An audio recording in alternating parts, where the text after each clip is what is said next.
जय गुरु जी। शुक्राना गुरु जी। सारी संगत जी को जय गुरु जी। ओम नमः शिवाय। शिव जी सदा सहाय। ओम नमः शिवाय। गुरु जी सदा सहाय। शिव पुराण श्री रुद्र संहिता खंड 5 37वां अध्याय शंखचूड़ युद्ध। सनत कुमार जी बोले, हे व्यास जी, इस प्रकार देवताओं और दानवों में बड़ा भयानक विनाशकारी युद्ध चल रहा था। धीरे धीरे दानव देवताओं पर भारी पड़ने लगे। तब देवता अत्यंत भयभीत होकर अपनी रक्षा हेतु इधर उधर भागने लगे। कुछ देवता भागकर देवादिदेव भगवान शिव की शरण में आए। तब वे देवता बोले, प्रभु हमारी रक्षा करें। असुर सेना परास्त होने के बजाय हम पर हावी होती जा रही है। यदि शीघ्र ही कुछ नहीं किया तो हम अवश्य हार जाएंगे। देवताओं के वचन सुनकर भगवान शिव को बहुत क्रोध आया। वह उठकर खड़े हो गए और स्वयं युद्ध करने के लिए आगे बढ़े। युद्ध स्थल में पहुंचते ही उन्होंने असुरों की अक्षौहिणी सेना का नाश कर दिया। देवी भद्रकाली भी अनेक दैत्यों को मार मारकर उनका रक्त पीने लगी। इस प्रकार असुरों को युद्ध में कमजोर पड़ता देखकर देवताओं में एक नई जान आ गई। जो देवता इधर उधर अपने प्राणों की रक्षा के लिए भाग गए थे, वे भी आकर पुनः युद्ध करने लगे। उधर भद्रकाली देवी क्रोध से भरकर दैत्यों को पकड़ पकड़ कर अपने मुख में डालने लगी। स्कंद ने अपने बाणों से करोड़ों दानवों को मौत के घाट उतार दिया। यह देखकर असुर सेना भयभीत होकर अपने प्राणों की रक्षा करने हेतु इधर उधर भागने लगी।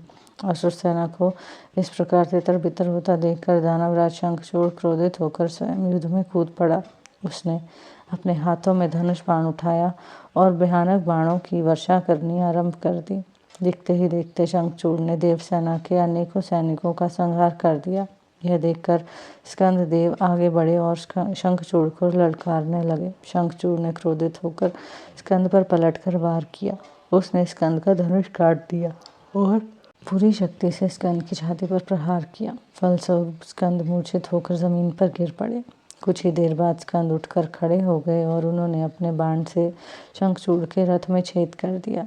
यही नहीं, स्कंद ने शंखचूड़ का कवच, किरीट और कुंडल भी गिरा दिया। तत्पश्चात उसने एक भयानक विष बुझी शक्ति से शंखचूड़ पर प्रहार किया।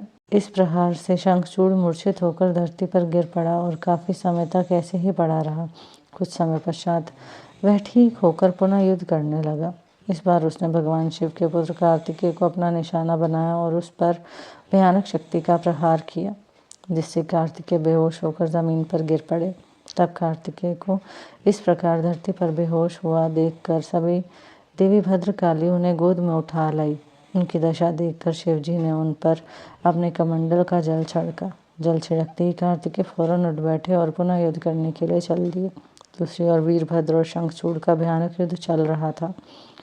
यह कह पाना कठिन था कि दोनों में से कौन अधिक वीर और बलशाली है। एक दूसरे पर वे बड़े शक्तिशाली ढंग से प्रहार कर रहे थे। देवी भद्रकाली भी पुनः युद्ध में आकर दानवों की भक्षण करने लगी। यहीं पर शिव पुराण श्री रुद्र संहिता खंड 5 37वां अध्याय समाप्त होता है। जय गुरु जी।